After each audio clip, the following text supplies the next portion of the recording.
আজি ৰাতিপুৱা মানে 5টা বজাত ফাৰ্ষ্ট ফোন আহিলে যে দাদা নগাঁও চলচলি বুলি এটা পাগলা বাবা ওলাইছে, শুনা পাইছোঁ। আমাৰ এটা পেৰালাইজ বেমাৰী আছে, আপোনাৰ গাড়ীখন লৈ আহক, আমি যাম। ৰাতিপুৱা টোপনিৰ পৰা উঠিছোঁ, উঠি পেলাই গৈ আছোঁ, যাই চাওঁ কি হয়। জেগাত গ'লে গম পোৱা যাব।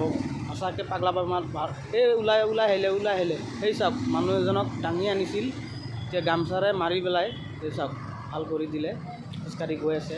সঁচাকৈ বাস্তৱ হয় এইখন। আৰু আমাৰ আৰু এটা ব্লগাৰ ভাই আহি পেলাই তেওঁলোকৰ কমিটিৰ মানুহৰ লগত মানে ইণ্টাৰভিউ লৈ আছে এইফালে, মই তেওঁলোকৰ ইণ্টাৰভিউ লৈ আছোঁ। আপোনাৰ তেওঁ সুধিলে দাদা সঁচাকৈ এইটো বাস্তৱ হয় নেকি? দেখা পালোঁ চকুৰে, সঁচাকৈ ভাল কৰি লৈ যায় মানুহবিলাকে। আৰু এইফালে তেওঁ মোৰ এই কমিটিৰ মানুহজনেও মোৰ ছাবস্ক্ৰাইবাৰ হয়। হয়, আহি আছোঁ, ৰ ষ্টাৰ্ট কৰ, গাড়ীখন ষ্টাৰ্ট কৰ, মোৰ আহি আছোঁ মই।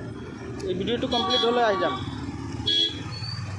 হয়, হাই তো মোৰ হাত ঠিক আছে, ভালে, ঠিক আছে।